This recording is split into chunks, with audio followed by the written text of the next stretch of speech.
To think the Stormers couldn't buy a single win in 23 years of playing Super Rugby. But in the first year of playing the URC, they win their first tournament.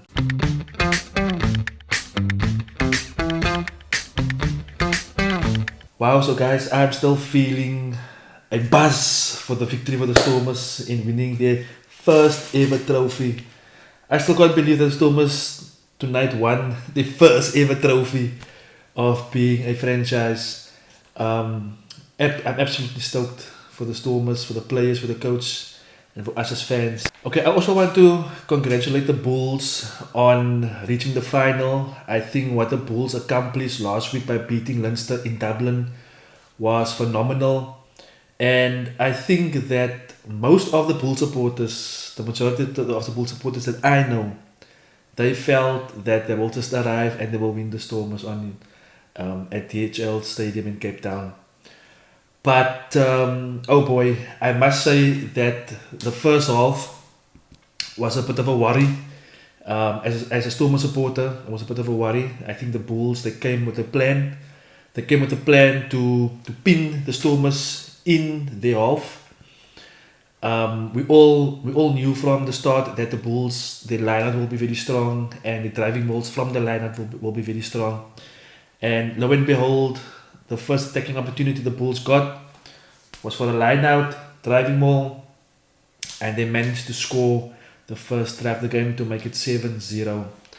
I think that the Stormers was very fortunate. Dion Fourie, wow, what a character, what a guy. Just think Dion Fourie, I grew up watching Dion Fourie playing for the Stormers. The guy is a Stormers Western Province legend. He went to France to play for Grenoble and for Lyon.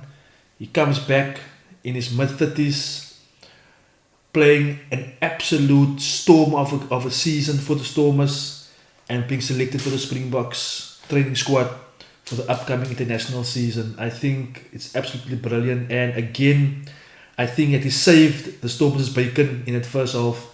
If it wasn't for the turnovers that Dion Fourie crafted, I think that the Stormers might have gone behind way worse in the game as what they are.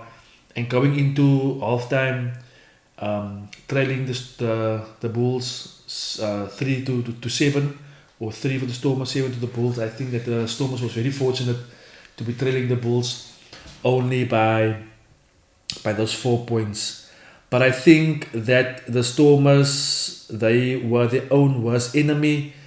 They made a ton of handling errors, a ton of mistakes. So I just want to take a very quick moment just to look at some of the stats.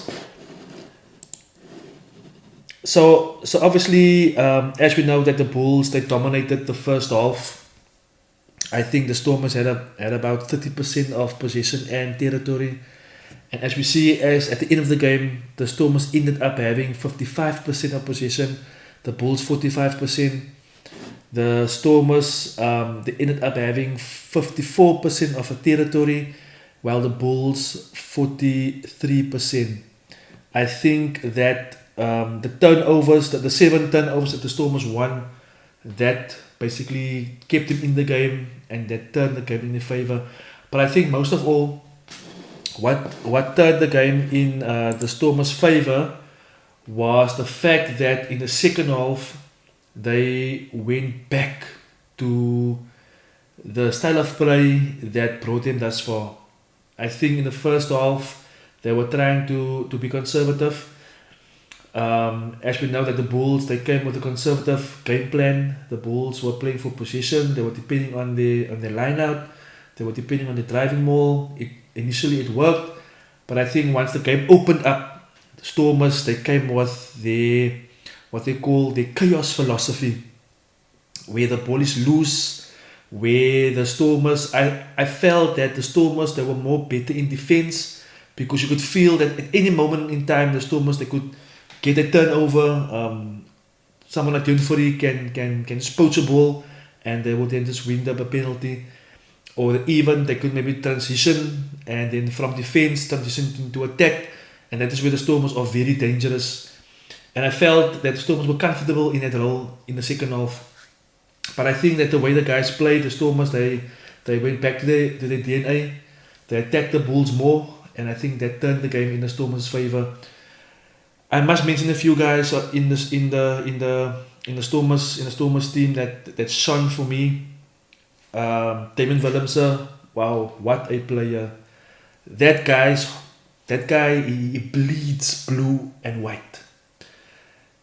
He's an absolute legend in Western Province and Stormers folklore. One of the new generations of legends that has been born.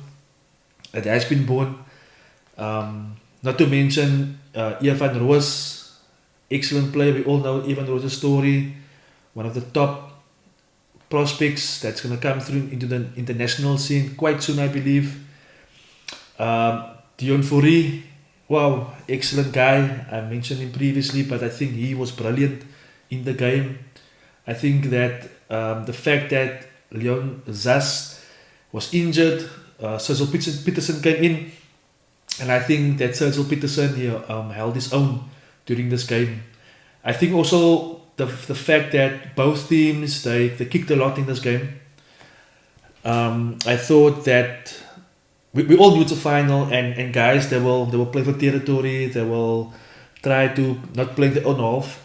But I think in the second half, the Stormers they started to win the aerial battle, and I think those small changes or tweaks that was made in the Stormers setup in the strategy turned the game for them. The Bulls, on the other hand, I think the Bulls they came out. They had a game plan. It worked in the first half to a sense, but I think Dion Fourie he put a rock in front of that game plan that the Bulls came with, and I think that the Bulls they're also a very good team. Jake White, very excellent coach. I think they just fell short, and I think every Bulls supporter should feel proud of the team. The Bulls they flew the SA flag high last week, but I definitely know that the Bulls they had their final last week against Leinster, and all the travelling. I thought that also would play a role against the Bulls in this game. But guys, I'm so happy. I can't wait for next season. I think next season will be awesome. I'm looking forward to next season. I was following on Twitter and I picked up the comments from the Irish fans and the Welsh fans, and they're all looking forward to season 2 of the URC. I'm also looking forward to the next season of the URC and obviously the Champions Cup. I think that rugby has found a rebirth in South Africa, and to me, I'm very proud of our youngsters that came through. You know, everybody speaks about Leinster's youngsters and the guys that comes through the Leinster Academy and the system, but everybody forgets that a team of the Stormers they lost 6 Springboks in the past 18 months. And John Dobson he had to get what they call rejects from other unions to come into the Stormers fold, guys that were cheap buys, and he molded a team from groups of rejects. To think, Evan Roos, he was at the Sharks, he didn't make it at the Sharks, he was cast one side at the Sharks, same like Zas at the Sharks as well. He wasn't picked regularly for the Super Rugby team for the Sharks. Guys like Manny Liebok, he was the Bulls first. When Jake White came in, he discarded Liebok. Liebok went to the Sharks.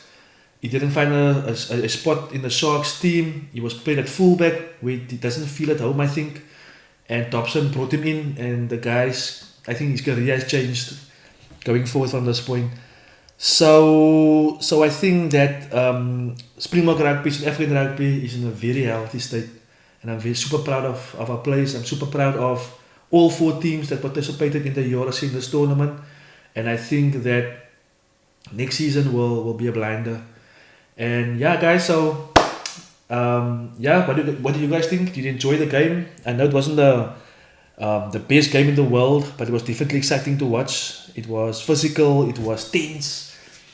What's your opinion? Did you guys like the game? Who was your standout players? I would like to hear from you guys. So if you aren't subscribed to my channel, I want to invite you to hit the subscribe button and to like this video, and I'll catch you guys on my next video.